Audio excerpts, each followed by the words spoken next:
Hi, I'm Tivula Acosta, and this is a screencast on effective assessment practices in the U.S. Let's change the way that we think about assessment in the mathematics field. I've looked at a few articles, and so today I'm going to spend some time talking about individualized instruction for all students using mathematical assessment. I'll also talk about standardized accommodations that are currently in place for ELL students. And then I'll spend a little bit of time talking about online assessments in mathematics. Using assessments to individualize early mathematics instruction. This was an article written by Connor in 2016. They conducted a study on some schools in Pennsylvania. The problem was they noticed that 40% of the fourth graders demonstrated proficiency in math. Only 40%.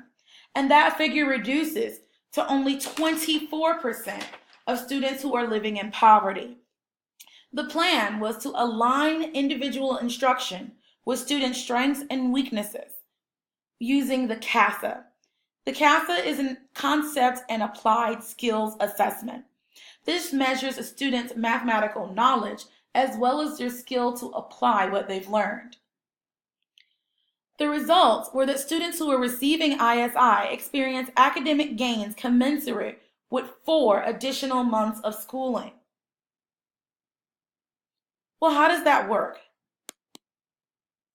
Students are assigned random groups and given general instruction just as they are at every beginning of the year. Then students are given the concept and applied skills assessment, which analyzes their strengths and weaknesses as far as applying skills and general math knowledge. The students are then reassigned into groups with members who share similar strengths and weaknesses. Then the teacher can differentiate instruction by group, and thus the students all receive individualized instruction. The groups are changed monthly, and the CASA test is also conducted monthly. And that's how CASA works. I think this is a good program as far as getting an easy way for teachers to use assessment data to differentiate instruction. Some problems that I can potentially foresee with using this type of program is that the testing is going to be time consuming. Repeating the process every month, getting the students back into group, and then differentiating all over again is going to take some extensive planning. But that's something that we pretty much prepare for when we think of differentiation anyways. The second article I looked at was classroom assessment of ELL students in math and science.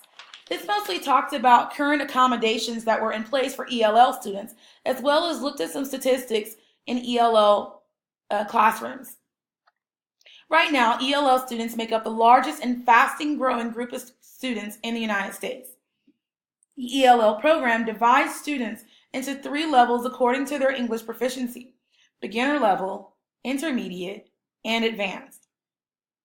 This study found that 96% of teachers stated that they were only proficient in the English language, even though they had ELL students in their classrooms. 65% of those teachers studied did not know the proficiency levels of their own ELL students, making it very difficult to provide them with accommodations. Currently, the accommodations in place for ELL students are extra time on assignments, one-on-one assistance provided to the ELL student. However, this is only typical with students who have been dual identified as needing ELL and students with disability services. Altered exam questions for ELL students. The provision of a translator or language dictionaries in the classroom while taking assessments. I would think that the provision of a translator would be something that is limited to schools that have the budget. Bilingual tests and test exemption was seen throughout the study, but typically for beginner ELL students.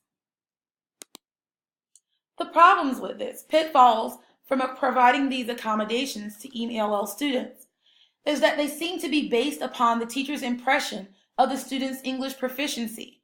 However, with so many teachers not being able to identify their own students' level of English proficiency, how can they be sure they're providing the appropriate accommodations? Accommodations like altered questions decrease test rigor and don't really challenge ELL students. And we've seen time after time again that when students aren't challenged, their academic achievement falls. The accommodations, even throughout this study, lacked uniformity. It seemed to vary from teacher to teacher and based solely on that teacher's opinion. Accommodations like text exemption do nothing to guide instruction so that they can differentiate for ELL students or demonstrate student ability. So beginner ELL students are basically receiving no benefit from that accommodation at all. Moving on. Let's talk about our third article, tablet-based mathematical assessment. This is an article by Caton Hodges written in 2015. They basically broke down strategies for determining the worthiness of a mathematical assessment online. The first thing looked at was the quality of content. It was checked for mathematical accuracy and precision. And throughout the study, all of the apps showed precise accuracy in mathematics. No problem with that. They also looked at richness under quality of content. Richness meaning the attention to meaning and mathematical facts and procedures. Also the engagement in mathematical practices. There's most attention paid to mathematical facts and procedures and little to no engagement in mathematical practices or usefulness in real-world situations.